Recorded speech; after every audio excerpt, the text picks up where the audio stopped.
This is Mark Bell from SuperTraining.tv, Super Training Gym, the strongest gym in the West. We have a deadlift session for you here. Got some guys doing some, looks like they're doing some reps. Sumo. Here's Ryan Spencer. I think Ryan Spencer goes for some reps here. There's 2, 3. Pretty good form there by Spence.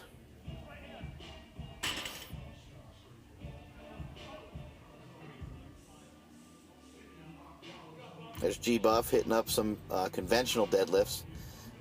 Or, I'm sorry, sumo. Couldn't tell when close in like that. Looks like everybody's working on a little bit of repetition work, something we've all been working on at Super Training Gym. Here is, I believe this is Gerard. Gerard's from Poughkeepsie, so excuse him. But Gerard's from kind of my hometown, and kind of a long story, but anyway, he stalked me. And then he came out here and decided to train with us. So he came out here for about 2 weeks, and hopefully he'll be able to come back at some point. There's Spencer making easy work of 500, just throwing it around. La la la la da da da da.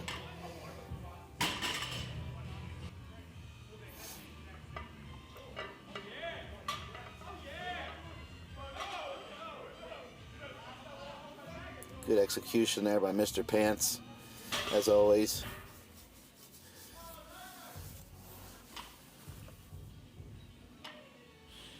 Whenever you're performing a sumo deadlift, you want to try to have your shin angle be straight up and down, and you also want to try to externally rotate your knees the best you can to get your legs out of the way and keep your hips closer to the barbell. We'll also talk a lot about head positioning on these videos, and most of these guys are doing a pretty good job of keeping their head neutral. But you don't want your head to come up too high. You don't want your neck to be moving around too much, basically.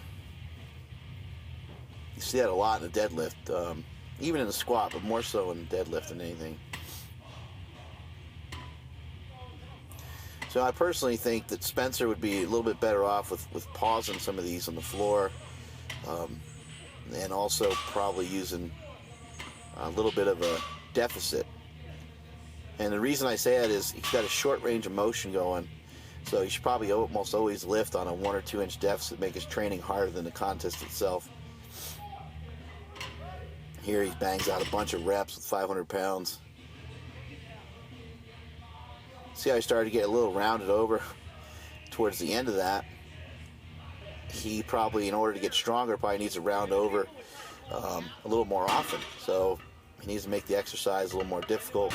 Stop on the floor, restart, and also use a deficit.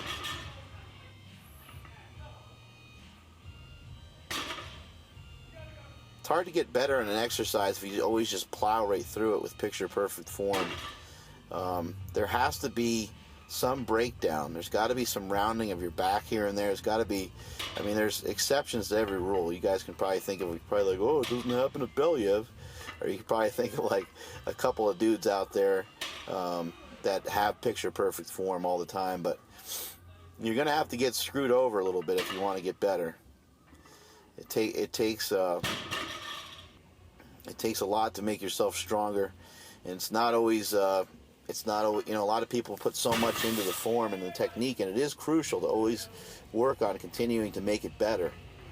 But what I'm saying is you got to use a certain amount of weight so that it's not just so effortless and so clean all the time. Things got to be a little dirty, things got to be a little bit nasty in order for you to gain strength. These guys are talking trash, doing the robot, doing dances. This is a good way of doing it too, where you completely reset. You see Ryan, he resetted on each one. Whoop, there's a yank on the bar. You want to get yourself in better position in that. You don't want to yank the bar. You want to do a little bit more of a deliberate pull. Pretty good form there by Chris.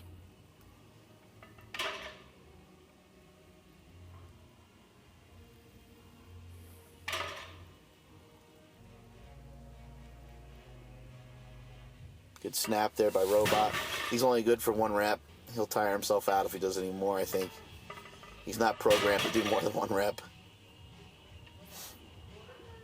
Good pulling by Cove. I'd rather see him move his chest around, though, than to move his head around so much.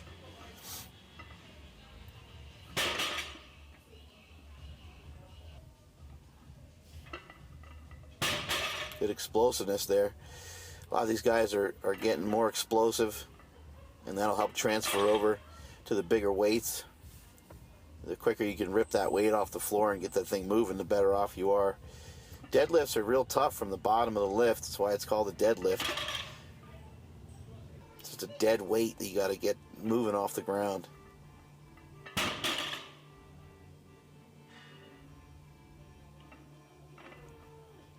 Seems like these guys are working at a pretty good pace.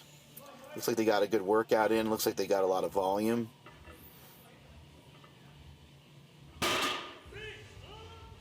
Deadlifting is all about hard work. I think that's what people really admire. Is like, there are guys out there that are deadlift mutants and deadlift freaks, and they just have long arms, and they just go to deadlift meets, and they do pretty well. But what we really admire are the full power lifters, especially when a full power lifter puts together a PR deadlift.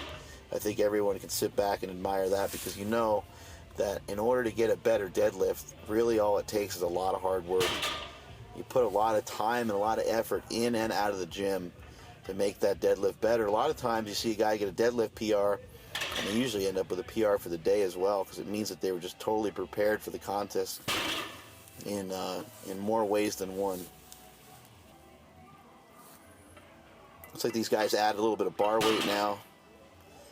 Silent Mike's creeping on Robot, filming him. I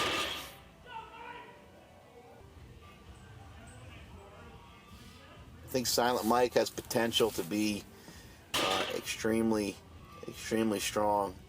As to how strong, I'm not quite sure. I don't really know what these dance moves are about, but he does have a lot of potential. He wants a total elite raw, and then he might think about possibly getting into some gear. Looks like this is set number 1 billion for these guys. He did about 8 or 9 singles on this day.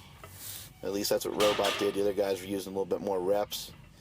Robot does a great job of getting his body back behind the bar. And that is it from supertraining.tv.